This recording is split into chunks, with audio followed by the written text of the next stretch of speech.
There are several elements of a fitness website that are absolutely imperative for a fitness business.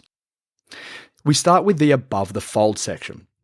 So in the early days of newspapers, the paper was folded in half on the newsstand, and the pedestrians would walk past and they'd glance at the visible part of the paper to see if it was worth buying.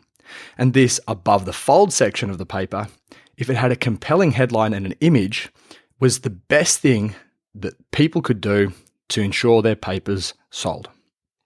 So with a website, the above the fold section is just as important. If someone opens your website on their computer, their phone, or their tablet, the information they see before scrolling is key.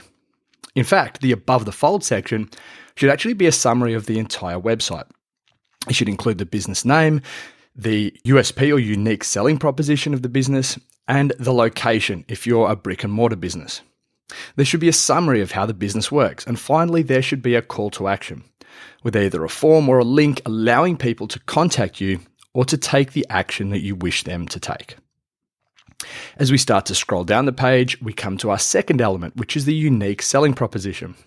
It's the first thing that people should see as soon as they've passed the above the fold section. It's the unique selling proposition of the business, the things it does best. What does your business do that no other business can? Then we move on to section 3, which is the avatar.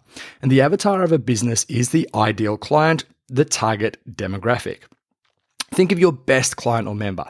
Now imagine if you had 5, 10, 20, or 1,000 more of them. That's your avatar.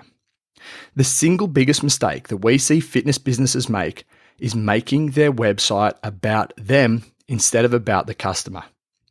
About me pages are outdated. They should be replaced with about you pages. So on your website, you should define your avatar.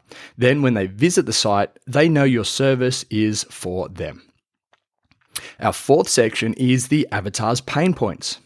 Every business exists to solve a problem. What is the problem that your business solves? If you can list the problems your business specializes in solving, it will show your avatar that you can understand and empathize with their problems. And it'll show them that you are the best person who is positioned to help them solve these problems. In section 5, we talk about how the business works. So we've covered what you do, which is your USP and your pain points. We've covered who you help, which is your avatar. Now we can talk about how. What is the product, the service, or the experience your business offers? How do you solve the pain points of your avatar? What do you actually do? Then in section 6 here, we move on to social proof. This is where you share testimonials or success stories. You want your avatar to see that people just like them have had your help to solve problems just like theirs.